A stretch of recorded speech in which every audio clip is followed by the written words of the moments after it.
السلام علیکم ورحمۃ اللہ وبرکاتہ۔ دوستو، آج کا جو سوال ہے وہ یہ ہے کہ کیا گناہوں کا آسان ہونا بھی آزمائش ہے؟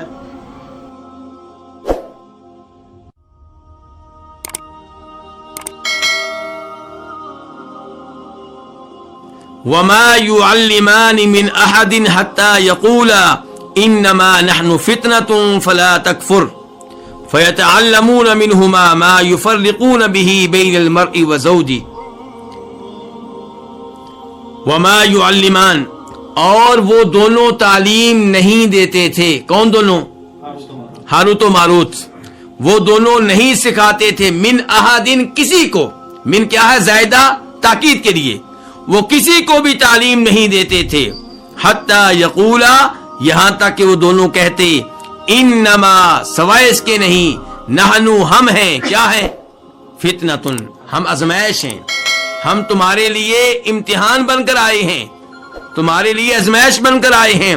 فلا تکفر، جو ان سے تعلیم دینے کے لیے آتا اسے کیا کہتے؟ فلا تکفر، تو کفر کی راہ اختیار نہ کر، تو کافر نہ بن۔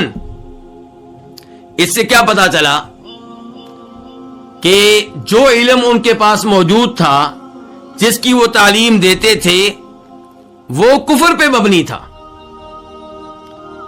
اور اللہ رب العزت نے ان کو آزمائش بنا کر نازل کیا۔ جو ان کے پاس اس علم کی تعلیم دینے کے لیے آتا، اس کے سامنے معاملے کو واضح کر دیتے اور کہتے ہم آزمائش ہیں، تم کفر کی راہ اختیار نہ کرو۔ یہاں پہ اس امر کی وضاحت کر دوں کہ بہت سے لوگوں نے یہاں پہ یہ اعتراض کیا ہے کہ فرشتے نیک لوگ ہوتے ہیں، اللہ کی اطاعت کرنے والے ہوتے ہیں، یہ کیسے ممکن ہے کہ وہ کسی کو جادو کی تعلیم دیں؟ یہ کیسے ممکن ہے کہ وہ کسی کو شر سکھائیں؟ تو گزارش یہ ہے کہ اگر کوئی فرشتہ اللہ کے حکم پہ کسی کو جادو کی تعلیم دیتا ہے تو وہ نافرمانی کا ارتکاب نہیں کر رہا، بلکہ اپنے رب کی اطاعت کر رہا ہے۔ خضر علیہ السلام نے جب اس لڑکے کو قتل کیا تھا جس نے بعد میں اپنے والدین کے لیے مسئلہ بننا تھا، تو کیا انہوں نے اللہ کی اطاعت والا کام کیا یا نافرمانی والا کام کیا؟ اطاعت والا کام کیا۔ حالانکہ بظاہر کسی بچے کو کسی وجہ کے بغیر قتل کرنا یہ کیا لگتا ہے؟ گناہ کا کام لگتا ہے۔ اسی لیے موسیٰ علیہ السلام نے انکار کیا، ان پہ اعتراض کیا۔ تو کہنے کا مطلب یہ ہے کہ یہ فرشتے جب اللہ کے حکم سے کوئی چیز سکھا رہے ہیں تو پھر یہ جرم نہیں ہے۔ اور کئی لوگ کہتے ہیں کہ یہ کیسے ممکن ہے کہ اللہ تعالیٰ فرشتوں پہ جادو نازل کرے، غلط چیز نازل کرے؟ تو اللہ رب العزت خیر کے بھی خالق ہیں اور شر کے بھی خالق ہیں۔ بدکاری، جادو، سود، قتل، یہ تمام چیزیں اللہ کی مخلوق ہیں۔ جیسے نماز کا خالق اللہ ہے، ایسے ہی برائی کا خالق کون ہے؟ اللہ ہے۔ اللہ رب العزت نے یہ تمام چیزیں پیدا کی ہیں۔ خنزیر کو پیدا کرنے والا بھی اللہ، اور بکری اور گائے کو پیدا کرنے والا بھی اللہ۔ تمام چیزیں اللہ کی مخلوق ہیں۔ اللہ نے پیدا کرنے کے بعد بتا دیا کہ یہ چیزیں تمہارے لیے حلال ہیں، یہ چیزیں تمہارے لیے حرام ہیں۔ یہ تمام چیزیں ہمارے لیے امتحان کی حیثیت رکھتی ہیں۔ تو فرشتوں نے کسی جرم کا ارتکاب نہیں کیا۔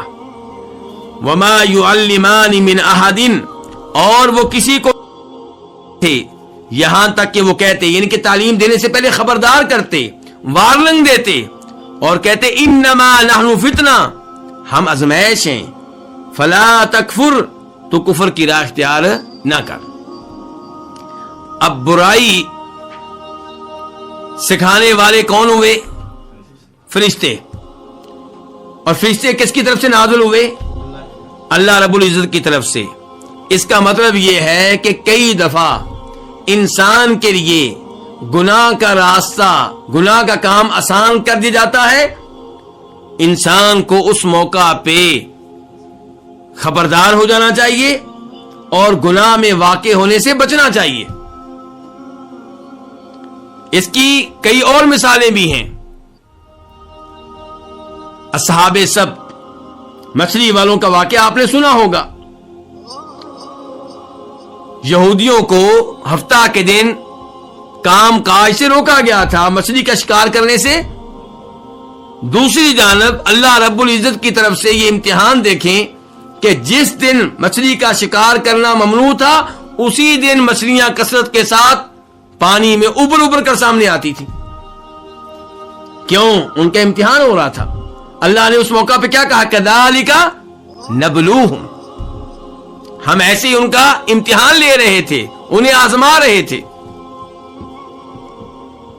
اور پھر مسلمان حالت احرام میں نبی علیہ الصلوۃ والسلام کے ساتھ ان کے لیے شکار ممنوع ہے. حالت احرام میں شکار کرنے کی اجازت نہیں ہے، لیکن اللہ تعالیٰ کیا فرماتے ہیں؟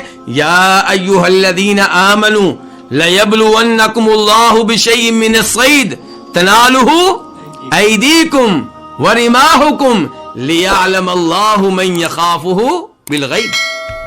اللہ تعالیٰ کہہ رہے ہیں اے مومنو دھیان سے سن لو، اللہ تعالیٰ لازمی طور پہ تمہارا امتحان لے گا، تمہاری آزمائش کرے گا. کیسے؟ شکار میں سے کسی چیز کے ساتھ. شکار تک تمہارا ہاتھ پہنچ رہا ہوگا، تمہارے نیزے پہنچ رہے ہوں گے. عام طور پہ انسان جب گزر رہا ہوتا ہے تو کیا شکار انسان کے اتنا قریب ہوتا ہے؟ لیکن اس موقع پہ اللہ کی طرف سے امتحان ہو رہا ہے. فرمایا تمہارے ہاتھ شکار تک پہنچ رہے ہوں گے، تمہارے نیزے پہنچ رہے ہوں گے. اللہ تمہارا امتحان لے گا کہ کون اللہ سے اس موقع پہ ڈرتا ہے. تو انسان کا یہ امتحان ہوتا ہے، اور یہ صبح و شام ہمارا امتحان ہوتا ہے. کیا؟ حلال رزق مشکل اور حرام کمانا آسان. بینک میں آپ سودی اکاؤنٹ کھول لیں، 1 لاکھ روپیہ جمع کروا دیں، ہر مہینے پیسہ آپ کو ملتا رہے گا. کیا حاجی صاحب اس میں کوئی مشکل پیش آتی ہے؟ بالکل نہیں، کوئی مشکل پیش نہیں آتی. اب سود آسان ہے اور رزق حلال کمانا مشکل ہے. دھوپ میں کام کرنا پڑتا ہے، محنت کرنا پڑتی ہے، رزق لینا پڑتا ہے کاروبار کرتے ہوئے.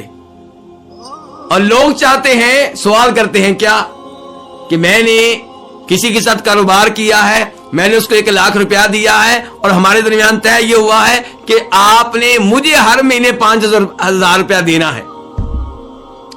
سوال کرتے ہیں کیا یہ ٹھیک ہے؟ یہ سود ہے.